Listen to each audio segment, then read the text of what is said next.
ஆர்ப்பாட்டம் ஆரம்பம். மீண்டும் களமிறங்கிய செந்தில் பாலாஜி.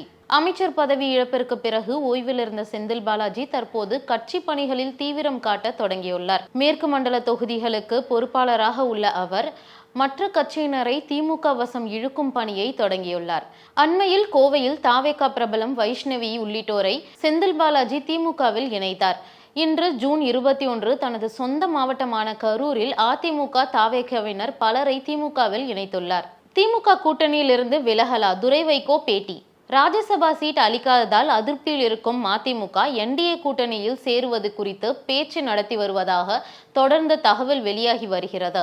இந்நிலையில் திருச்சியில் இன்று பேசிய துரை வைகோ திமுக கூட்டணியிலிருந்து மதிமுக விலகாது என கூறியுள்ளார். வியாபார அரசியலில் மதிமுக ஈடுபடாது எனவும் அதில் மதிமுகவுக்கு நம்பிக்கை இல்லை என்றும் துரை வைகோ தெரிவித்துள்ளார்.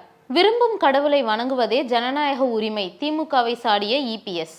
ஒவ்வொருவரும் தான் விரும்பும் கடவுளை வழிபடுவது ஜனநாயக உரிமை என கருத்து தெரிவித்துள்ள இபிஎஸ் மதுரையில் நடைபெற உள்ள பாஜக முருகன் பக்தர்கள் மாநாட்டிற்கு வாழ்த்து தெரிவித்துள்ளார். கோவையில் செய்தியாளர்களை சந்தித்த அவர் திமுக அரசு மீதான மக்களின் அதிருப்தியை திசை திருப்பும் வகையிலேயே கீழடி உள்ளிட்ட பிரச்சனைகளை சோசியல் மீடியாவில் பரப்புவதாக சாடியுள்ளார். இதற்கு 2026 தேர்தலில் மக்கள் தக்க பாடம் புகட்டுவார்கள் என்றும் கூறியுள்ளார். ஆங்கிலம் முன்னேற்றத்திற்கான கருவி. அன்பில் மகேஷ் பதிலடி. ஏழை எளிய மற்றும் தலித் மக்களின் உயர்வுக்கு ஆங்கிலம் வழிவகுப்பதால் அதை அமித்ஷா எதிர்ப்பதாக அன்பில் மகேஷ் சாடியுள்ளார். ஆங்கில மொழி சர்ச்சைக்கு பதிலளித்த அவர் அடையாளத்திற்கு தமிழ், வாய்ப்புக்கு ஆங்கிலம் என்ற கொள்கையை தமிழ்நாடு பின்பற்றி வருவதாக கூறினார். மேலும் மொழி என்பது வளர்ச்சிக்கான ஏணியாக இருக்க வேண்டுமே தவிர தடைக்கல்லாக இருக்கக்கூடாது எனவும் அறிவுறுத்தியுள்ளார். திமுக கூட்டணியில் இழுக்க அழுத்தம் கொடுக்கின்றனர். ஜெகன்மூர்த்தி குற்றச்சாட்டு. நெருக்கடி கொடுத்து தன்னை திமுக கூட்டணியில் இழுக்க முயற்சி செய்வதாக புரட்சி பாரத கட்சியின் தலைவரும் எம்எல்ஏவுமான பூவை ஜெகன்மூர்த்தி குற்றம் சாட்டியுள்ளார். வேலூரில் செய்தியாளர்களை சந்தித்த அவர் தமிழகத்தில் சட்ட ஒழுங்கு முழுமையாக சீர்கெட்டுள்ளதாக சாடினார்.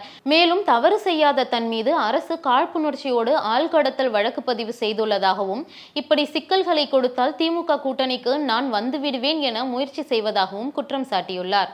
பாமகவை பார்த்து திமுகவுக்கு பயம். அன்புமணி குற்றச்சாட்டு. பாமகவின் மாநாட்டை பார்த்து அனைவரும் வியந்த போது திமுகவிற்கு அச்சம் ஏற்பட்டதாக குறிப்பிட்ட அவர் அதன் பின்னரே கட்சியில் பிளவு வந்ததாகவும் குற்றம் சாட்டியுள்ளார்.